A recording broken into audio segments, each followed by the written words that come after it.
Hi, I'm Anita Sarkeesian. Today I'm with Brut, and we're going to the front lines of the war on reproductive rights in Alabama. Don't let these brute beasts rip your child apart! They're monsters, they don't care!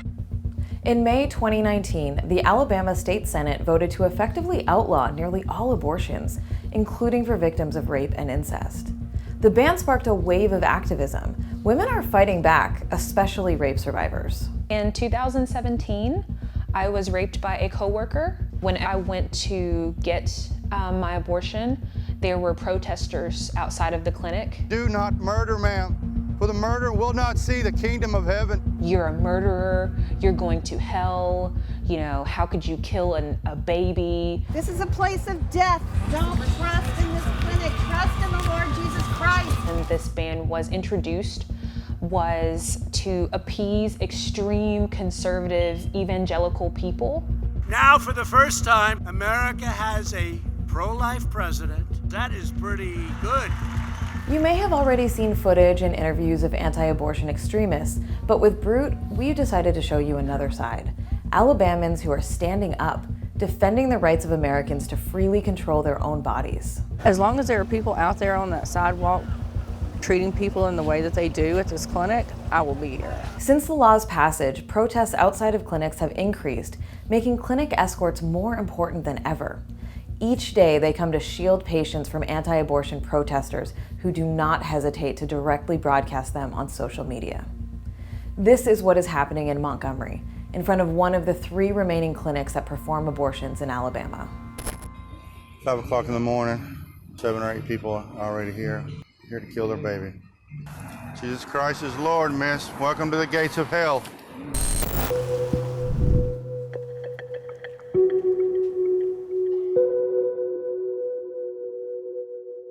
My friend, look to Jesus today. Y'all trust the Lord, ma'am, and love your baby. God knows you, man. He made you. Hey, sweetheart. They're gonna walk you in, baby, okay? Ignore these jerks over here. We use the umbrellas to shield the patients from our protesters. We use it like this to stop them from filming and taking pictures and otherwise violating their privacy. Surrender to Jesus today. Cast your care. We had a student at a local university here that was kicked out of her school and had her whole entire school paid for, and they took that away from her. So there are real world consequences to being out here and being filmed and having your picture put on Facebook or Twitter or Instagram. That person could get hurt, possibly even killed.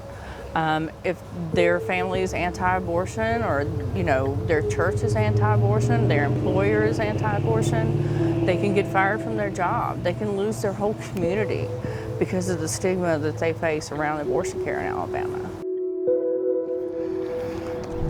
Where is the lamb? Most of my GoPros, for the same reason you have a camera, to show other Christians here in Montgomery, look what takes place. Look at the way people act apart from Jesus. I'm not trying to shame the women, but I tell you this, I don't have a problem showing their face. These women, I love them, but they are committing a crime. They're committing a crime of murder. But I do show the world, just like you guys. Ma'am, I love you today. Listen, this ain't the answer, ma'am. Fearfully and wonderfully made is your baby, right? You got your whole life, you got your career, ma'am, and you can do it with your baby, right? Ma'am, look to Jesus. Don't look to the clinic. Choose life. There's still 25 babies killed almost every week. A kindergarten class exterminated. Everybody's worried about guns. What about murder of the innocent every week? Today I join my faith with other believers and commit myself to pray, to never be silent, and to be active in the pro-life movement. May you deliver the river region from this evil, in Jesus' name.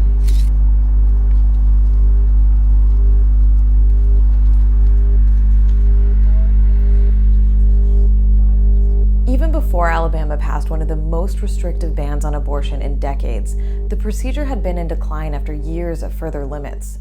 Leaving the clinic, we met the single mother who had just received abortion care. She asked to keep her anonymity.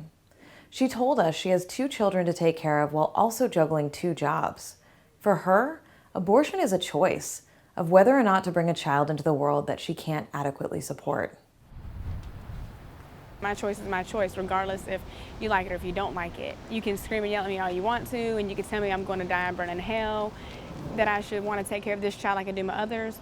I do. That's why I'm opting to do this, because I cannot do for that child. And so you're pro-life, you're anti-abortion, but what about this baby once it's here? You're not going to be here to take care of this child. Yes, you say you can help me. How are you going to help me? Are you going to be there every step of the way? Are you going to pay for my hospital bills? Are you going to pay for this child's upbringing? No, you just don't want me to go into this clinic and they suck this baby out. Because after the baby's born, you don't give two about what happens to that child. Since 1993, anti-choice extremists in the U.S. have murdered at least 11 people. Alabama has a distinct history of violence when it comes to anti-abortion activism. Even doctors who performed abortions have been killed. Le type est apparu tout d'un coup, il s'est jeté sur le docteur et il a tiré à bout portant. The first doctor that anti-choice protesters killed worked at our clinic. Alabama has a bad history with violence towards abortion providers.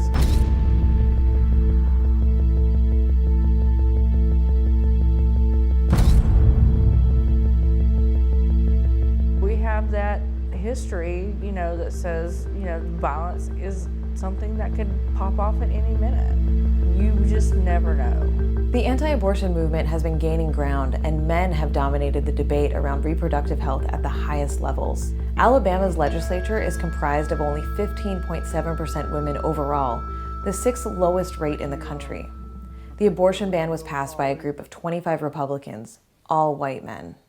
Do you know what it's like to be raped? No, ma'am, I don't. Do you know what it's like to have a relative commit incest on you? On me, no, ma'am. Yes, on you.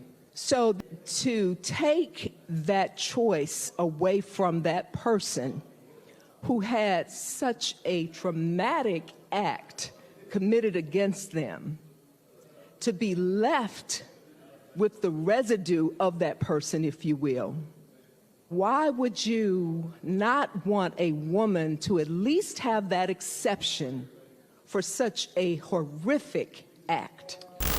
Senator Chambliss, do you have a baby girl? Senator, this is not about my family. I'm just asking a question. Let me just say, to those of you who have a baby girl, just close your eyes for a moment. You just said to my little girl, my little loving little daughter, that you can just be raped, or one of your uncles or your cousin or somebody could just rape you and impregnate you, and you got to carry this baby under Alabama law.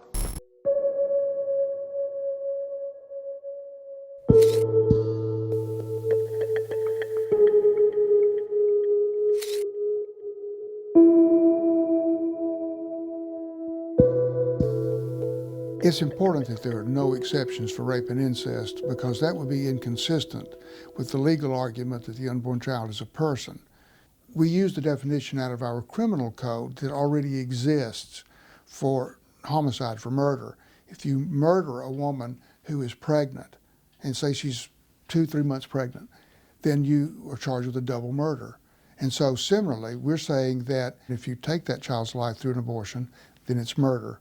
Today, we have kept another promise. My administration has proposed a new rule to prohibit Title X funding from going to any clinic that performs abortions. Now, for the first time, America has a pro-life president, a pro-life vice president, a pro-life House of Representatives, and 25 pro-life Republican state capitals. That is pretty good.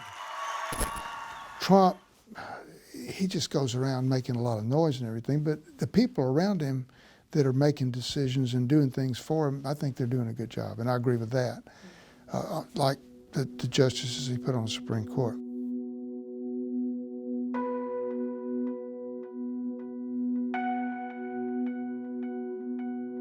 The October 2018 Supreme Court confirmation of Brett Kavanaugh spurred many state legislatures to pass abortion bans and restrictions. Their goal? To persuade the Supreme Court to reconsider the landmark 1973 Roe v. Wade ruling, which legalized abortion nationwide.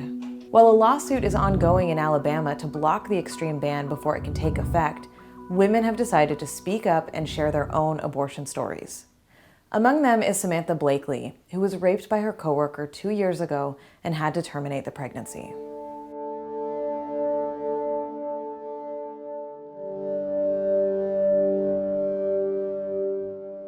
People don't really understand what happens to your body when you're pregnant. It goes through changes and you're reminded constantly.